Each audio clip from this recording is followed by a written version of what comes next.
नमस्कार, आवाज इंडिया में आप सभी का स्वागत है। मैं हूं सीमा और नजर डाल लेते हैं दिन भर की टॉप 20 खबरों पर। आज पूरे देश में 11वां अंतर्राष्ट्रीय योग दिवस बड़े ही जोश और उत्साह के साथ मनाया गया। इस वर्ष की थीम रही yoga for one earth one health.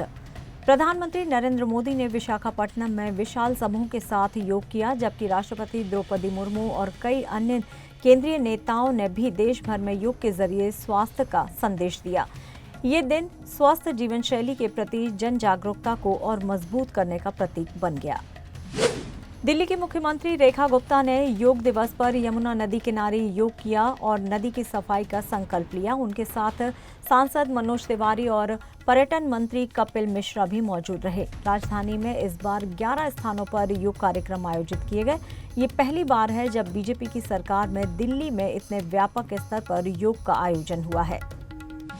केंद्रीय शिक्षा मंत्री धर्मेंद्र प्रधान ने उड़ीसा के संबलपुर में योग दिवस मनाया। उन्होंने समलेश्वरी पीठ और महानदी के तट पर सैकड़ों नागरिकों, छात्रों और स्वयंसेवकों के साथ योग किया। उन्होंने इस मौके पर योग के महत्व को रेखांकित करते हुए लोगों से इसे जीवन शैली में अपनाने की अपील की।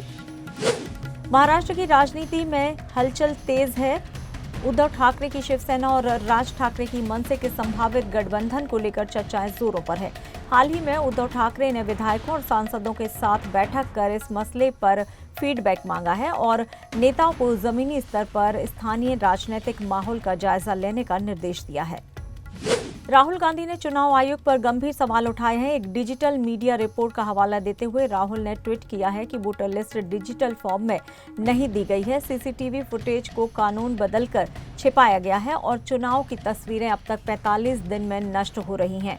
उन्होंने इस पूरी प्रक्रिया को मैच फिक्सिंग करार दिया है और इसे लोकतंत्र के लिए जहर बताया। बिहार बीजेपी को बड़ा झटका लगा है। विधायक मिश्री लाल यादव की सदस्यता कोर्ट द्वारा दोषी ठहराए जाने के बाद समाप्त कर दी गई है।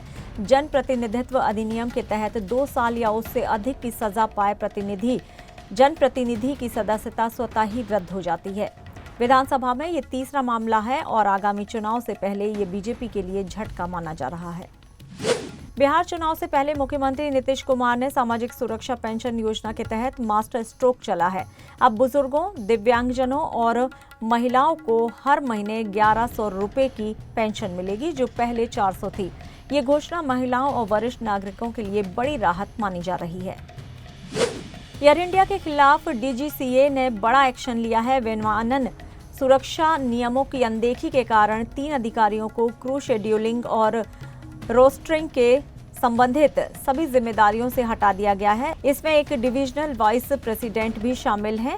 डीजीसीए के इस कदम को एयरलाइंस की जवाबदेही तय करने वाला माना जा रहा है। लखनऊ को स्टेट कैपिटल रीजन के तौर पर विकसित करने की योजना अब तेजी से काम कर रही है। 300 किलोमीटर लंबा आउटर रिंग रोड लखनऊ को 6 प्रमुख जिलों से जोड़ेगा। इससे राजधानी में ट्रैफिक का दबाव कम होगा और हाई स्पीड कनेक्टिविटी सुनिश्चित होगी।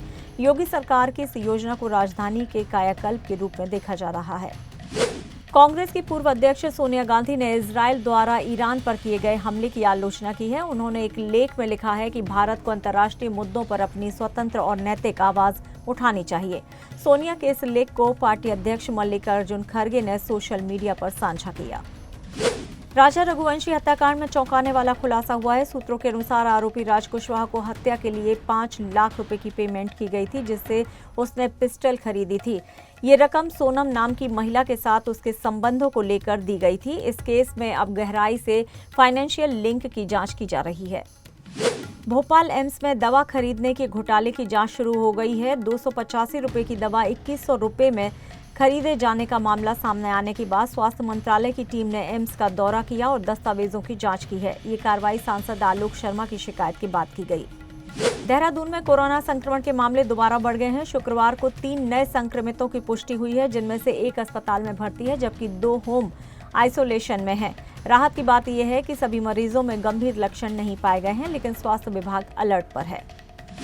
दिल्ली पुलिस ने साउथ वेस्ट जिले में अवैध रूप से रह रहे 4 बांग्लादेशी नागरिकों को हिरासत में ले लिया है। ये लोग होटल में छिप कर रह रहे थे और सभी के वीजा एक्सपायर हो चुके थे। लोकल इनपुट से मिली जानकारी पर पुलिस ने त्वरित कार्रवाई करते हुए इन्हें पकड़ा है। उत्तर प्रदेश में अब सिपाहियों को आधुनिक अपराधों से निपटने के लिए विशेष प्रशिक्षण दिया जाएगा। इनमें फॉरेंसिक साइंस, साइबर क्राइम, भारतीय न्याय संहिता और AK-47 जैसे हथियारों की ट्रेनिंग भी शामिल होगी। 70 अंकों की परीक्षा के जरिए दक्षता आंकी जाएगी। ये कदम पुलिस की कार्यक्षमता को बढ़ाने की दिशा में अहम कदम माना जा रहा है।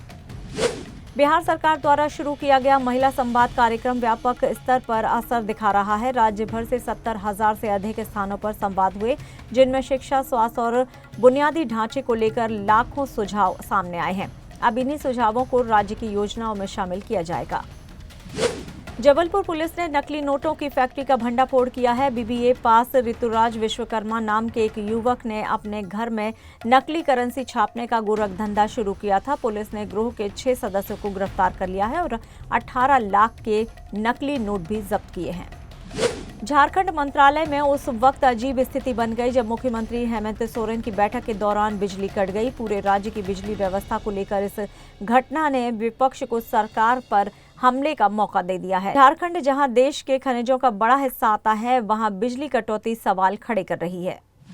पेरिस डायमंड लीग में नीरज चोपड़ा ने शानदार प्रदर्शन करते हुए पहला स्थान हासिल किया है। उन्होंने 88.16 मीटर के थ्रो के साथ जर्मनी के जूलियन वेबर को हराया है, जिससे पिछली 2 बार की हार का बदला पूरा हुआ है। नीरज एक बार फिर भारत के लिए स्वर्णिम उम्मीद बनकर उभरे हैं।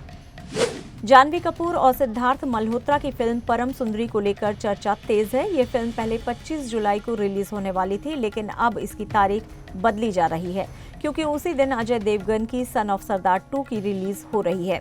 दर्शकों को अब दोनों फिल्मों की टक्कर देखने को मिल सकती है। फिलहाल टॉप 20 खबरों में इतना ही। आप देख रहिए आवाज इंडिया। नमस्कार।